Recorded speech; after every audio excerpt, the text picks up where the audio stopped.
बिस्मिल्लाहिर्रहमानिर्रहीम। अस्सलाम वालेकुम नाज़रीन, सोनिक पीके टीवी से मैं हूं आपकी मेज़बान मरियम तारिक और आप देख रहे हैं प्रोग्राम हकीकत। आज की इस हकीकत में मैं आपकी मुलाकात एक ऐसी बाहिम्मत माँ, एक ऐसी बाहिम्मत उस्ताद से करवाने जा रही हूँ कि जिनके 2 बेटे पैदाइशी तौर पर बोलने और सुनने की सलाहियत से महरूम थे। उन्होंने इस बात पर हिम्मत नहीं हारी और ना सिर्फ अपने बच्चे बल्कि मुआशरे के ऐसे दूसरे बच्चे जो बोलने और सुनने की सलाहियत से महरूम थे, उनकी तालीम के लिए एक इदारे का आगाज़ किया। इस इदारे का क़याम 2009 में अमल में आया और यहाँ बच्चे ना सिर्फ दीनी बल्कि दुनियावी तालीम भी हासिल करते हैं। इस वक्त हम मौजूद हैं इब्राहिम एकेडमी मरकज़ फलाह बहबूद में। आइए चलते हैं और आपको हकीकत में दिखाते हैं कैसे यहाँ समाज से महरूम बच्चों को तालीम दी जाती है।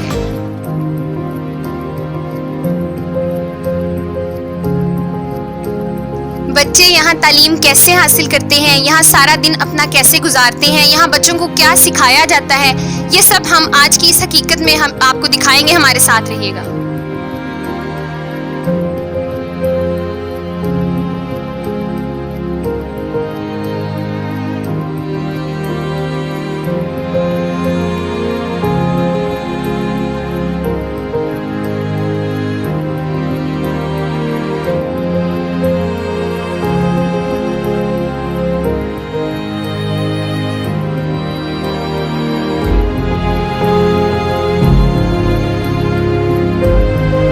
ये बच्चे आपको कौमी तराने पर परफॉर्म करके दिखाएंगे। हमारे साथ रहिएगा।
इस वक्त हमारे साथ इब्राहिम एकेडमी की एक टीचर मौजूद हैं। आइए इनसे बात करते हैं और इनसे जानते हैं कैसे ये बच्चों को कितनी मेहनत से पढ़ाती हैं। अस्सलाम वालेकुम मैम।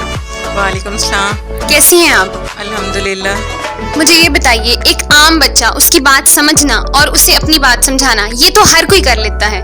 एक ऐसा बच्चा जो ना आपकी बात समझ सकता है ना आपको अपनी बात समझा सकता है, उनको कैसे डील करती हैं? ऐसे लोग तो बहुत कम होते हैं जो दर्द दिल रखें, और इन बच्चों को दर्द के नाते कि नॉर्मल बच्चों का भी कोई ना कोई सहारा होता है, लेकिन इन बच्चों का कोई सहारा नहीं होता।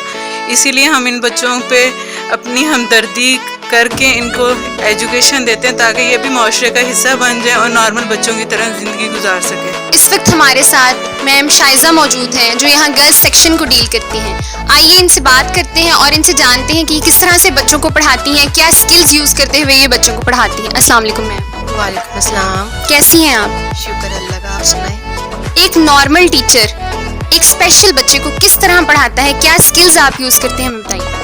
सबसे अहम जो चीज़ है वो तो कुछ इनके साइन लैंग्वेज है जो हम यूज़ करते हैं इनको पढ़ाने के लिए। सबसे इम्पोर्टेंट वही होते हैं। कुछ मॉडल्स हैं और टीचिंग टेक्निक्स होती हैं, और सबसे बढ़ के हमारी जो मैम है वो हमें कहती हैं कि इन बच्चों के लिए सबसे अहम चीज़ है आपके अंदर हम दर्द दिल रखना है, हमदर्दी से पेश आना है, इनके साथ प्यार से मोहब्बत से, ये सब कुछ पढ़ती हैं। बस ये सबसे अहम टेक्निक है हमारे पास जिनसे हम इनको पढ़ा रही हैं।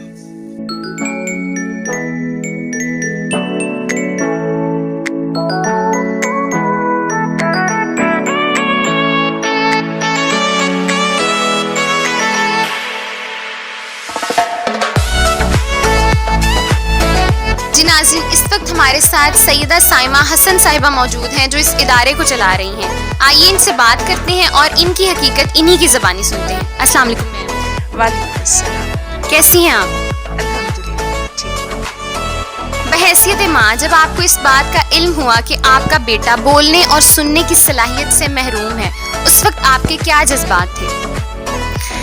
जब मेरा बेटा पैदा हुआ तो ये शुरू के महीनों में जब कुछ माह का था तो हमने फील किया कि ये कोई रिस्पांस नहीं दे रहा ना, तो 9 मंथ का जब हुआ और हमें ज़्यादा शिद्दत से एहसास हुआ कि ये हमारी आवाज़ पे रिस्पॉन्ड नहीं करता, तो फिर हमने इसको जब ऑडियोलॉजिस्ट के पास लेकर गए और इसके टेस्ट हुए और जब उन्होंने ये क्लियर हमें बता दिया कि आपका बच्चा, इसका बहुत हेयरिंग लॉस है, बहुत ज़्यादा, ये 90 की रेंज में 90 की फ्रीक्वेंसी पे जाकर सुनता है, तो उस वक्त मुझे यकदम इतनी परेशानी आई थी कि जैसे मुझे सब कुछ भूल गया और मुझे बस यही एक लगन लगी थी कि मुझे अपने बच्चे को ठीक करवाना है और मुझे अपने बच्चे का प्रॉपर इलाज करवाना है। और जब प्रॉपर जितनी कोशिश थी, मैं 6 मंथ तक पूरे लाहौर के जितने डॉक्टर के लिए जितनी भी कोशिश की जा सके, डॉक्टर्स ने भी कहा था कि मौजज़ा होगा कि आपका बच्चा सुन सके। तो जब उन्होंने ये बात कही ना, तो फिर मेरे अंदर एक नई साइमा ने जन्म लिया। फिर मैं वो पहले वाली माँ नहीं रही थी, फिर एक नई माँ ने जन्म लिया और फिर मुझे इस चीज़ का एहसास हुआ कि अब मुझे बच्चे को किसी और तरह से ट्रीट करना है। क्या सोचकर आपने इस इदारे की बुनियाद रखी थी?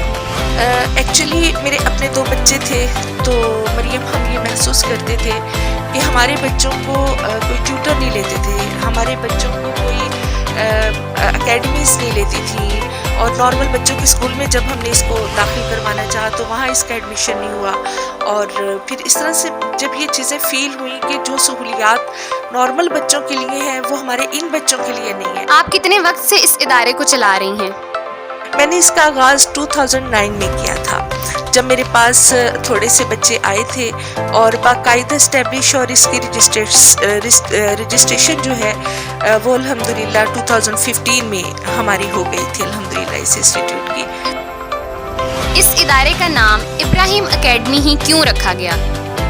ऐसा है कि मेरे बेटे का नाम इब्राहिम है और वो भी हेयरिंग इम्पेयर्ड है, और मैंने इस दर्द के साथ इसका नाम इब्राहिम एकेडमी रखा कि जो चीज़ें मेरे बच्चे को चाहिए, ऐसे इस जैसे दूसरे स्पेशल बच्चों को भी वही नीड्स हैं, उनकी भी दूसरे बच्चों की भी वही रिक्वायरमेंट्स हैं। तो मैंने इस ख्याल के साथ कि सिर्फ मैं अपने बच्चे ही पर वो सारी मेहनत नहीं करूँगी, बल्कि इस एकेडमी में आने वाले सारे बच्चे मेरे लिए इब्राहिम ही हैं। जब आपने इस इदारे की बुनियाद रखी थी, उस वक्त यहाँ कितने बच्चे ज़ेरे तालीम थे और आज यहाँ कितने बच्चे तालीम हासिल कर रहे हैं? जी मरियम, जब मैंने बिल्कुल आगाज़ किया था तो मेरे पास 4 बच्चे थे, मैं 4 बच्चों को लेकर बैठी, 4 से फिर आगे बात निकली और पता चला, और मैं खुद पढ़ाती थी, मेरी बेटी लेकर बैठती थी, हम माँ बेटी इनको लेकर बैठते थे। 4 से फिर ये बच्चे 9 हो गए, 9 से फिर 15 हुए, 15 से 25 और इस तरह 32 और 32 से 45 और 45 से 50 तक बच्चे हमारे पास मौजूद हैं। और इस इदारे के अखराजात कौन बर्दाश्त करता है? इसके लिए मेरी कुछ फ्रेंड्स हैं। स्टार्ट में तो मैं अपनी पॉकेट से मैंने आगाज़ किया था, 5000 से मैंने इसका आगाज़ किया था। फिर मेरी कुछ फ्रेंड्स हैं, उनका विज़िट हुआ, उन्होंने देखा, उन सब ने इस दर्द को महसूस किया कि ये सिर्फ मेरे हवाले से कहती थी कि ये सिर्फ इसका काम ही नहीं है, बल्कि ये हम सब का फ़र्ज़ है। आप हुकूमत से क्या ताउन चाहती हैं? हुकूमत से हमारा मुतालबा ये है कि इन जो स्टूडेंट्स हैं, फीमेल जो गर्ल्स हैं, इनके लिए कोई दस्तकारी स्कूल हो, कोई वोकेशनल ट्रेनिंग इंस्टीट्यूट हो जिसमें ये कुछ ऐसे स्किल्स हासिल करें और अपने मुस्तकबिल के लिए कुछ बेहतर रोज़गार, कोई बावकार रोज़गार हासिल हो सके इनके लिए। और लड़कों के लिए बिलखसूस हम चाह रहे हैं कि उनके लिए कोई टेक्निकल कॉलेज का यहाँ पर बुनियाद पड़नी चाहिए, टेक्निकल कॉलेज का क़याम ज़रूरी है ताकि ये कोई स्किल्स हासिल कर सके। तो इनकी यूनिवर्सिटी भी मैं ये हुकूमत वक्त से और हुकूमत पाकिस्तान से ये मैं बहुत दर्दमाना अपील करती हूँ कि इन बच्चों के लिए कोई कॉलेजेस हों, कोई यूनिवर्सिटीज़ हों। एक गवर्नमेंट कॉलेज तो यहाँ पर है, स्कूल है, हायर सेकेंडरी स्कूल तो है, लेकिन FA तक तालीम है ना, तो क्या इनका हक नहीं है कि ये भी BA तक तालीम हासिल करें, ये भी मास्टर्स करें? इनकी सिर्फ FA तक की तालीम क्यों है? फिर इसके लिए उनको दूसरे बड़े शहरों में जाना पड़ता है, और इनमें मेजॉरिटी जो स्टूडेंट्स हैं वो नीडी फैमिली से हैं, वो अफोर्डेबल नहीं है उनके लिए बड़े शहरों में जाके तालीम को हासिल करना।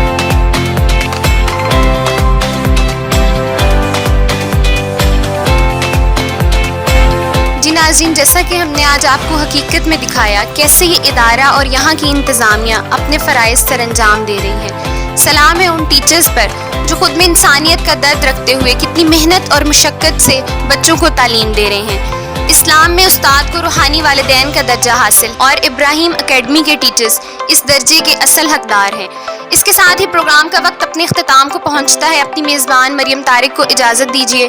نئے پروگرام میں ایک نئی حقیقت کے ساتھ آپ کی خدمت میں حاضر ہوں گی۔ تب تک کے لیے اللہ حافظ۔ دیکھتے رہیے سونک پی کے ٹی وی۔